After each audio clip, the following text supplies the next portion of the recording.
Olá pessoal, mais um vídeo, é o quinto vídeo da nossa sequência sobre AVC. Eu vou falar das considerações metabólicas, vamos entender o metabolismo que acontece ali na artéria, no cérebro, por que que acontece, por que que eu tive esse AVC, por que que eu posso ter, por que que eu não tive. É só assistir até o final, mas antes, dá o seu joinha, curte, compartilha, se inscreve e roda a vinheta. Olá pessoal, seja bem-vindo a mais um vídeo aqui do canal do YouTube Sua Saúde no Canal com o Dr. Adriano Amaral. Antes de entrar no vídeo eu já te peço, clica na tela, se inscreve, dá o seu joinha, compartilha esse vídeo, tenho certeza que ele pode ajudar muito outras pessoas. Ajuda a gente! E roda o vídeo. Bom dia, boa tarde ou boa noite. Adriano Amaral, Sua Saúde, aqui no canal. Continuando a nossa série sobre AVC, eu vou falar um pouquinho sobre as considerações metabólicas. Tá? Vamos entender como é que o fluxo cerebral acontece. Então vamos entender o metabolismo primeiro. Tá? O fluxo sanguíneo cerebral é controlado por uma série de mecanismos de autorregulação que modulam uma velocidade constante de fluxo sanguíneo através do sangue. Ou seja, o cérebro ele precisa de oxigênio para viver, para trabalhar. Ele não pode ficar alguns minutos sem oxigênio. Ele não pode ficar alguns segundos. Quando eu estou dormindo, estou recebendo menos, mas eu não paro de receber.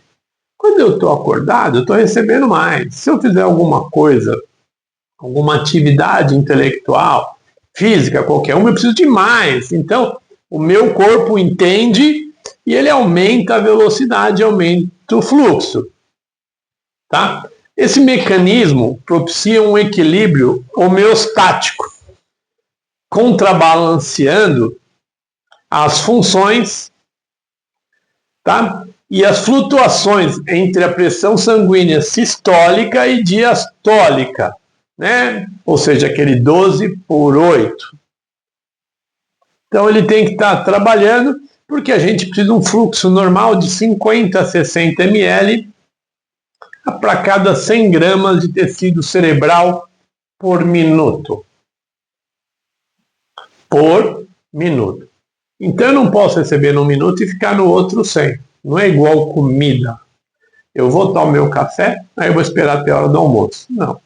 Aqui eu preciso ficar comendo às 24 horas. Preciso ficar me alimentando às 24 horas. O cérebro ele apresenta uma elevada demanda de oxigênio, exigindo uma perfusão sanguínea, né, a troca de oxigênio e dióxido de carbono, contínua e de forma abundante. Ele consumiu aquele oxigênio, ele já manda embora e precisa pegar outro. Então precisa ficar trocando o tempo todo, tá? E o fluxo cerebral representa aproximadamente 17% de todo o sangue que o coração bombeia. Vamos arredondar para 20, tá bom? Tá. Então, 20% a cada 5 bombadas, uma vai só para o cérebro. As outras 4 se dividem pelo corpo inteiro. O cérebro usa muito. E a regulação química, ela ocorre em respostas a essas alterações na concentração de dióxido de carbono ou de oxigênio. Tá? Se eu tiver muito oxigênio, ele é tóxico. Tá? Agora, o dióxido de carbono, o CO2 lá que a gente vai liberar, ele mata, né? Então tem que estar numa concentração equilibrada. Eu não posso nem estar um mais e o outro nada, ou o contrário. Eu preciso estar com parâmetros bem coerentes. Ou seja, ocorre vasodilatação e elevação no fluxo em resposta a uma elevação na pressão arterial de CO2 ou uma queda na pressão arterial de O2. Enquanto ocorre vasoconstrição, é o oposto. Então, aumentou a quantidade de oxigênio, o cérebro precisa compensar. E aí ele tem mecanismos metabólicos para que isso seja em segundos.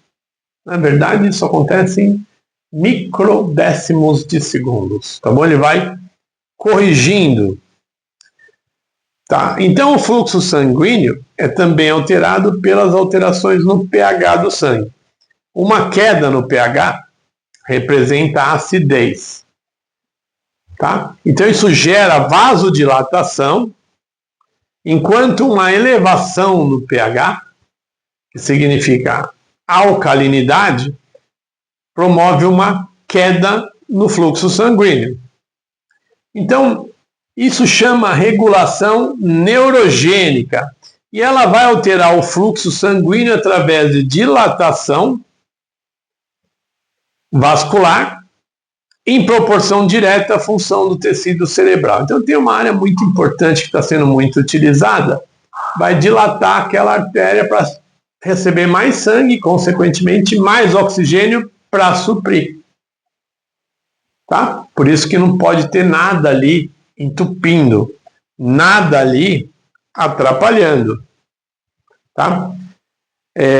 Os metabólitos liberados provavelmente atuam diretamente sobre a musculatura lisa na parede vascular local. Alterações na viscosidade sanguínea ou nas pressões intracranianas também influenciam o fluxo sanguíneo cerebral. Com o aumento da pressão, a artéria sofre uma distensão, resultando na contração da musculatura lisa. A patência, né, que é a luz que eu fiquei falando ali, fica diminuída, resultando numa queda do fluxo sanguíneo cerebral. Com a queda da pressão, a contração diminui e aumenta o fluxo sanguíneo. Em seguida, a um AVC, os mecanismos autorreguladores podem ficar danificados. Então, eu não posso deixar que isso aconteça. Tenho que entender como é que é o fluxo. Tá? Tem que fazer o quê? A gente tem medicamento para fazer isso quando está desregulado. Mas se eu percebo antes disso, eu tiro os fatores de risco e o fluxo sanguíneo cerebral fica melhor. O metabolismo passa a acontecer de forma coerente. Tá bom? É isso. Adriana Amaral, sua saúde, aqui no canal. Até a próxima! Obrigado, pessoal, por ter assistido mais um vídeo aqui do Sua Saúde no canal. Tenho certeza que você não esqueceu, mas se você esqueceu, dá o seu joinha, curte, mas principalmente compartilha. Chama aí, manda para pelo menos 5 pessoas. Ajuda o canal a crescer, tenho certeza que você pode fazer isso. Muito obrigado e até a próxima!